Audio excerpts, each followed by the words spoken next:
Le bilan a été très meilleur par rapport aux années passées. Et ce que je peux ajouter dessus, c'est le vivre ensemble.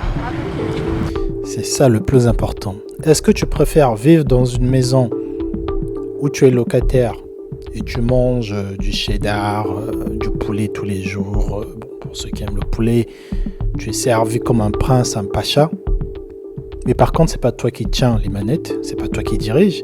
Ou tu préfères être dans une maison où c'est toi qui es le dirigeant. De temps en temps, vous allez manquer d'électricité, des trucs à vivre, voilà. Mais vous êtes chez vous. Salut, j'espère que tu vas bien. Dans cette vidéo, on va regarder cette vidéo intéressante, Burkina Faso, les vœux des Ouagalais pour la nouvelle année 2025. Dans le domaine de l'électrification rurale, nous avons toujours des localités qui sont inaccessibles, telles que la localité de Koualou, la localité de Kelm. Était cher. Si c'est ça seulement là, on peut pas nier. Le pays il est devenu sec, l'argent ne circule pas. Je dis tout à l'heure que je suis étudiant, entrepreneur et tout, mais vraiment c'est pas facile. C'est pas facile et tout. Donc on espère vraiment que 2025 qui arrive là, voilà, les prix au moins que l'État essaie de nous. C'est vrai que c'est pas facile, hein, mais bon, au moins qu'on essaie d'alléger un peu les prix des denrées alimentaires et autres pour que ça puisse faciliter beaucoup de choses. Si pour certains 2024. Alors, il faut savoir que généralement, une rupture ne se fait pas de manière tranquille. Hein. Que ce soit une rupture amoureuse, que ce soit une rupture de contrat quand tu travailles avec tes fournisseurs par une société, et là tu passes par une autre. Généralement, il y a un temps d'adaptation. Et là, on parle d'un État. Et là, on est en train de rompre face à quelque chose qui a été limite normalisé dans nos mœurs. On a même, nous, Africains, normalisé dans notre manière de parler, dans nos cultures, cet amour inconditionnel un peu de la France, cette obsession limite qu'on a de la France ou tout simplement de l'Occident, hein, ce truc de voir l'Occident comme le paradis et nos pays comme l'enfer, parce qu'il y a eu une manipulation qui a été préparée, qui a été appliquée, et qu'aujourd'hui, c'est juste la résultante de tout ça. Je parle ici que ce soit du code noir dans certains États ou même de la colonisation, et aussi avant, même ça aussi de la manipulation de certains politiques, parce qu'ils avaient compris que avec certains dirigeants, tu pouvais limite les acheter, leur garantir leur place au pouvoir, et après la France pouvait faire ce qu'elle voulait du gouvernement. Donc je pense que la France a beaucoup profité de ce truc individualisme vraiment qu'on a. Elle a profité aussi de toutes les guerres ethniques qu'on avait eues, tous ces conflits. Elle a alimenté certains groupes contre d'autres pour se tuer et ensuite pour venir comme donneurs de leçons ou pour apporter de la paix. Alors qu'on sait tous ici des pays sous-développés comme certains pays où il y a eu la guerre en Afrique, comment est-ce qu'ils ont fait pour avoir ces armes? Comment est-ce qu'ils ont fait pour avoir des machettes sur autant de quantité? Où est-ce que ces machettes se sont retrouvées? Donc on peut comprendre que voilà, il y a eu des trucs qui ont été faits. Tout ça pour dire, ce qui est en train de se faire avec la jeunesse au Burkina Faso, c'est quelque chose qui va prendre du temps. C'est pas parce que le Burkina Faso est en train de rompre avec l'Occident que tout de suite, l'année après, les choses vont être bien, tous les secteurs vont circuler. Non, il y aura forcément des secteurs qui vont être beaucoup plus impactés parce que la France ne va pas accepter d'être humiliée. Elle va forcément vouloir aussi serrer, parler à d'autres partenaires pour ne plus faire telle chose, annuler certains vols. On a vu Air France qui disait ouais, nous on va plus voler dans telle zone, mais là aujourd'hui ils commencent à vouloir encore réouvrir les vols vers ces pays-là. Donc voilà, ça prend du temps et malheureusement la jeunesse subit. Mais ce qui est bien quand même avec la jeunesse africaine aujourd'hui, c'est qu'on a compris. On a compris que la rupture ça prend du temps. Donc on continue la vidéo. A été difficile. Pour d'autres, par contre, tout n'est pas à peindre à noir. Le bilan que moi, je peux faire, je la trouve meilleure par rapport aux années passées. Voilà, cette année, il n'y a rien à dire. Le bilan a été très meilleur par rapport aux années passées. Et ce que je peux ajouter dessus, c'est le vivre ensemble. C'est ça le plus important. Est-ce que tu préfères vivre dans une maison où tu es locataire et tu manges du cheddar, du poulet tous les jours? Bon, pour ceux qui aiment le poulet, tu es servi comme un prince, un pacha. Mais par contre, c'est pas toi qui tiens les manettes, c'est pas toi qui dirige. Ou tu préfères être dans une maison où c'est toi qui es le dirigeant. De temps en temps, vous allez manquer d'électricité, des trucs à vivre, voilà. Mais vous êtes chez vous.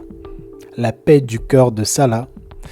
Peut-être que les gens de lambda ne le sentiront pas, mais parce qu'on a un président qui est pro-Burkina, qui est pro-Afrique et qui le dit tout le temps dans des grands discours et qui fait aussi des choses, hein. Ça ne s'arrête pas qu'au discours.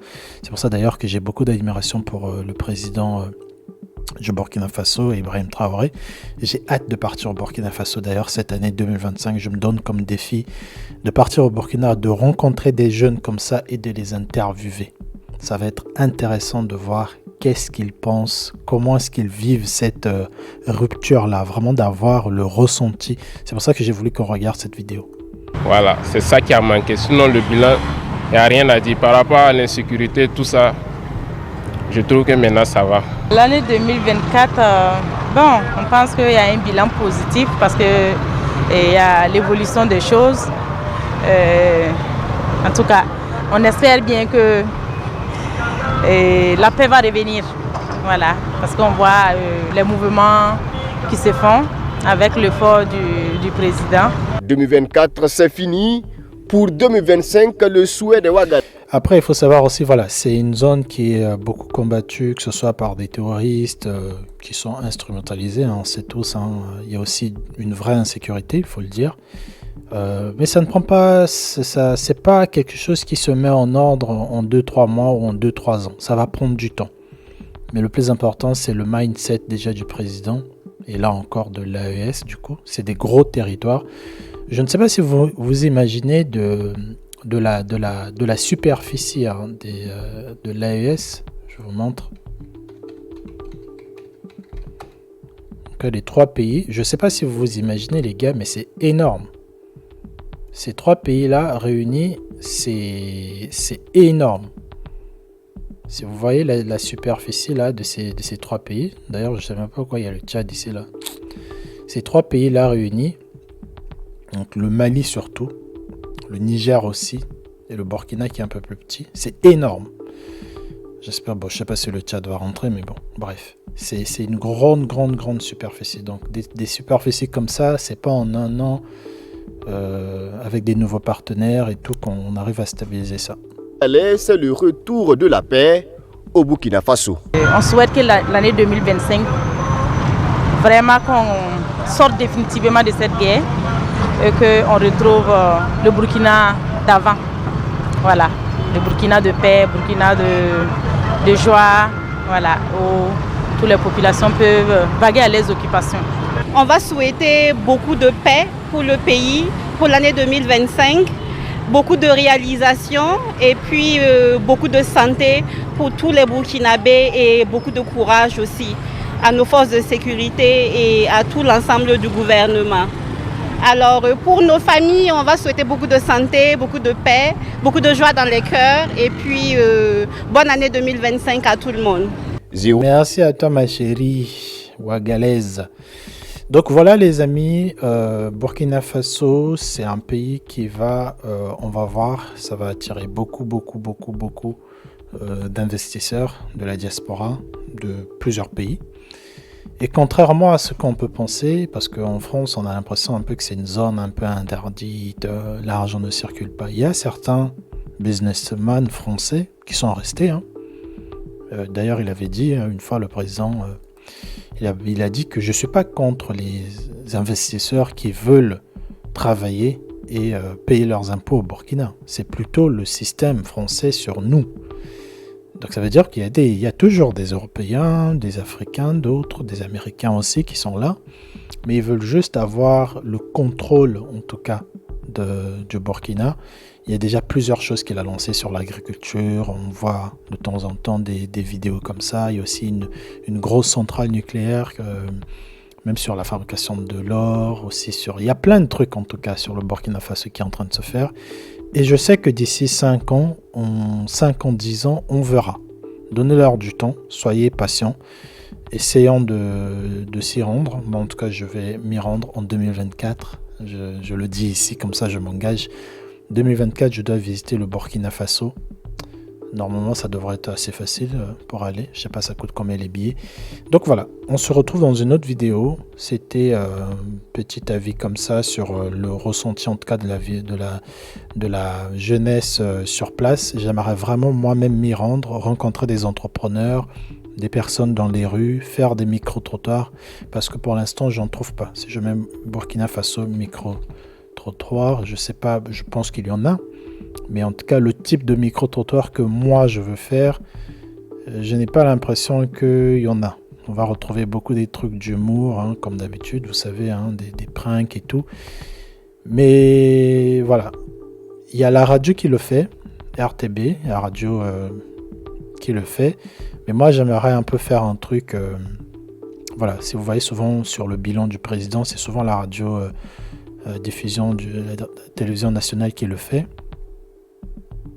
Mais le reste, vous allez voir, c'est des dingueries. Combien de coups pour te satisfaire? Voilà, comme d'habitude, la jeunesse africaine, malheureusement, est en train de tomber dans le piège du capitaliste qui essaie de nous faire rentrer dans une forme un peu d'occidentalisation extrême à la sexualité. Après, je peux comprendre, hein, tout le monde essaie de survivre, essaie de faire des vues pour avoir de l'argent. Donc voilà. Abonnez-vous, on se retrouve dans une autre vidéo et merci encore à vous d'avoir regardé. Ciao.